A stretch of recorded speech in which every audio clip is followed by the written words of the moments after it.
Ted Rusk back at you here. Sex, religion, and politics. You remember this one?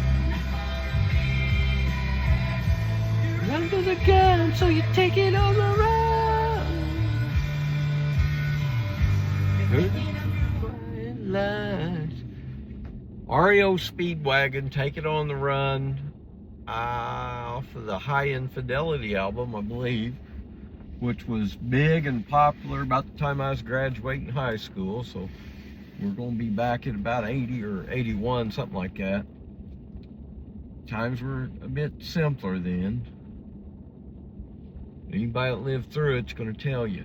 Here's the funny thing about America. Why you know we're in trouble is because anybody that's older, let's say, and not by older, you know, kind of a relative term, but anybody probably 50 or 55 and older have lived through enough life to compare it, you know. So what they would probably tell you is, yeah, if anybody remembers back the 40s and the 50s, probably one of the best economies in the world. The 60s probably wasn't too bad either. The 70s, still cooking. We were starting to close factories down and have a little strain from, well, we had the Vietnam War going. Thank God the hippies went protesting and got us out, got that done with. And then came the 80s. The 80s, we shifted it into high gear, kind of. So Reagan he's a guy that was a lot like Donald Trump. Put a good smile on, tell you how great our country is, even if it's not, okay? You know, the truth of the matter is we end up building this humongous welfare state. We built it under both parties, and that's what we're going to talk about today. I'm going to have me a little shot of this. It's the good stuff, man. Infused. Only need 2 tokes to be soaring. And it makes you cough after 2 tokes anyway.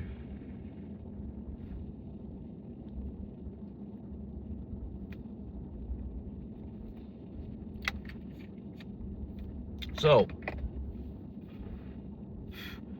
many people talk about I know who's talking by what they say, you know. I hear the right wing talking about, you know, oh, the radical left, they just built a big welfare state and they just want to destroy America. And then on the left, I hear, those radical right Republicans, they don't give a shit about anybody. They're cutting all the welfare benefits and, you know, kids are going without food and, you know, okay, well, it's what they're saying. But I would guess under Republican and Democrat administrations, overall, we probably added at least a program or 2 every few years, so that this welfare state has gotten bigger and bigger. You know, one time I heard my friends talking about, oh yeah, you know, so-and-so, she got an Obama phone. Well, an Obama phone, according to what I gathered, was a phone that's given out free to poor people, so they got a communication link, and they can, I think it's probably unlimited text and probably unlimited calls too. By now they're probably letting them play games, and hell, we probably got a welfare program that pays for your, you know, Royal Kingdom or whatever the hell you're playing. But at any rate, the welfare state was created by both parties, and its intended purpose is really just to postpone a revolution. That's really what it is. Let's call it what it is. It's a postponement to a much needed and necessary and inevitable revolution. Because what you did is we went for decades removing factories, removing people's jobs and their purpose in life. And, you know, it makes a big difference. If you're back in the around 1980, and you're making $15 or $20 an hour, who would have guessed that you'd be up here in 2026? Now, an older person, 60 some years old, now you're working at McDonald's for, $14 an hour. It's like something went wrong along the way. You worked at, let's say, Whirlpool in Evansville. Even in the 70s, they were getting really close to $20 an hour. They were 18 or something. Well, if you lost that job at, let's see, yeah, you've been working it since the 70s. Let's say 10 years older than me.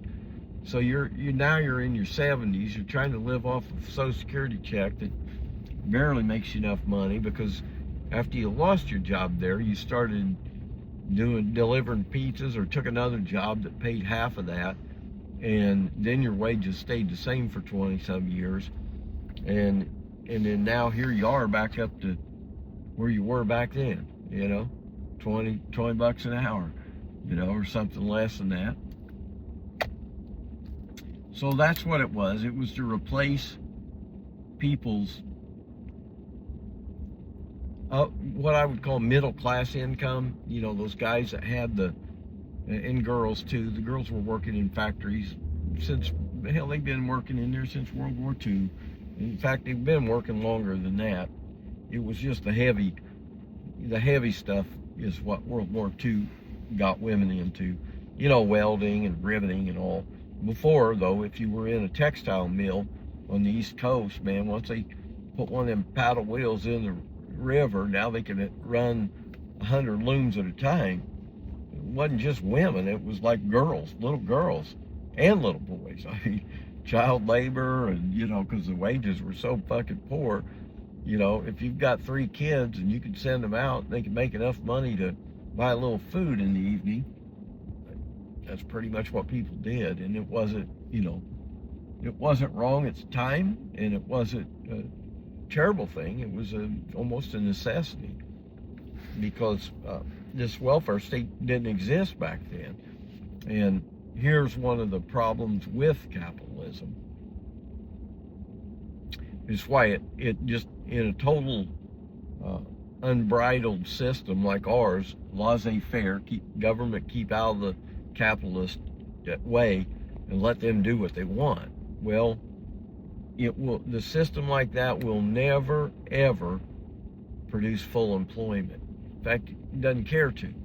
If it's got full employment, wages are going to start rising, and they don't want, powers that be don't want that. So, but here's the thing: our wages rose at a very stable rate from 1880 until 1990. Then they took a sharp, from going up like this, they took a sharp and just went flat. And that's where we've been since 1990. Yeah, why didn't government just, I've had even the most intelligent people ask me shit like this. Well, why didn't the government just keep the wages high? Well, because your government's owned by all the corporations that want wages low. Okay, does that answer your question? If you think that there's a party in our government today, and I mean all parties considered, if you think there's a party that looks out for the people, you've been fooled. That's what the whole system is about. Giving you propaganda to make you believe we're doing as good as we can do. And I can tell you, people, we're all mostly Americans watching me, right? We could do a lot better than this. I mean, Biden, Trump, Obama, Bush, I'll just keep naming them until we get back to Jimmy Carter. I just watched his Malaise speech last night. What do you warn us about?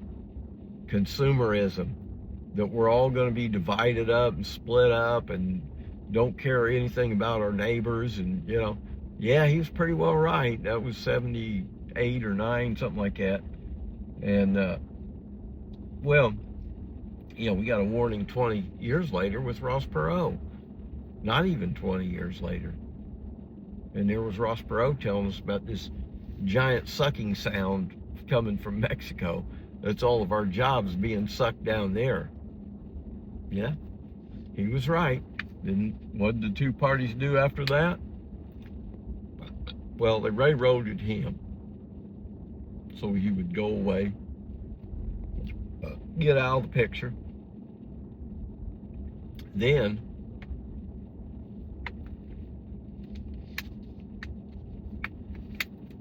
they made sure there's never going to be another third candidate on the stage. Actually, there's only going to be a Republican and a Democrat.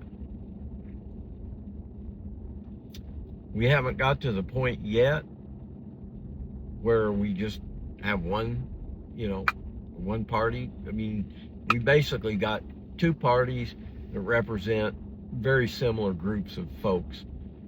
Rich folks at the very top that want really low taxes, and they want a bunch of lucrative deals where they can make money, whether it's, Ukraine war or Israel or whatever it is. There's a lot of money being spent by us that's not going to us, and we probably ought to look into what's going on in the world.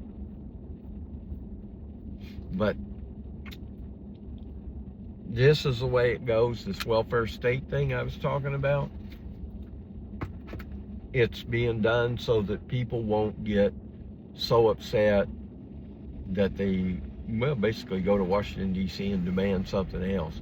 Because if you look at what's been going on, wages have been stagnant for so many years that people have to work more and more. And there's only so much you can work. Pretty soon you're sharing a one-bedroom apartment with three strangers you've never met, all using the same restroom and kitchen, and you can still just barely pay your rent, utilities, and feed yourself. That's when you got problems, okay? That's when people are going to start saying, hey, you can drop out if you go into the welfare system, drop out of the workforce, or work cash off the books, whatever. But you're not going to get rich either. If you're lucky and you're a female, you might be able to get some public housing. Okay, you want to talk about gender discrimination? You go find out how many men are in public housing, okay? Even if they got kids, I don't think they're going to get in public housing. It's mostly geared for women and women with kids. And, it's just the way it is. You'd think they'd take care of the men a little bit better, because those are the ones that are going to be out in the streets when things don't work right. Anytime you have a large population of unemployed men who don't have anything to do and don't have any source of income, and yeah, you're going to have problems, okay? Problems. So, what we got to realize is that welfare state is a product of capitalism, and it is used to just kind of keep the people docile, keep them to where, give them enough crumbs off the table where they're not going to bitch too much. That's pretty much what it's all about. And used to put off any kind of change. The problem is now we've got such a high percentage of people on it, and we got money going out left and right for all kinds of shady stuff, that now we're kind of running out of money. We're spending $2 trillion more each year than what we have. And that used to be under Reagan. He was the one that bumped it up. Carter almost had no deficit, and Reagan is the one that enlarged these, telling us that, oh, well, it's a short-term investment. Budget deficits in the short term don't mean anything. Yeah, but if you link and loop all these short terms together, and you'll see a trend. The deficit keeps going up no matter which president we have. Clinton had like a little success for like a year or two, and then it was gone. And even then, our politicians couldn't figure out what to do with the money. They're like, oh, well, we ought to give it back to the people. And the others said, no, we need to spend it on the welfare state. And I didn't hear anybody saying maybe we'll just use it to pay our debt down a little bit and just leave everything as is, collect a little more than we take in each year.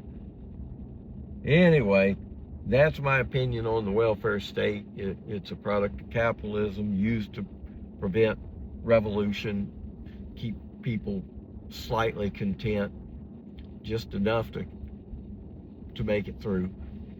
Because if you want to look at opposing economic systems, for example, communism wouldn't have a welfare state, right? Communism is never going to pay people to stay at home and do nothing, right? The whole idea of communism is everybody needs to contribute. So, you take, what is it called in, from each according to his abilities, to each according to his needs. So, like you can't expect you got an economy, you got a brain surgeon over here and a kid that has some, what do we call those now, learning disabilities and whatnot. But communism understands the need for human beings to have some kind of, structure in their lives. Most people actually want a job. Most people want to work. And there is, in communism, there is a guarantee, you come over here, we're going to send you over here to doing this with this crew over there, and this is what we'll pay you. And, anytime you don't want to work, you just tell your boss, I'm going to stay home today. In a real well done communist system, you'd be able to work whatever schedule you want. Now, if there's certain jobs that pay a much higher rate, those are going to probably require more hours and more, more effort, let's say. But yeah, it would never, the communist system would never pay people to stay home.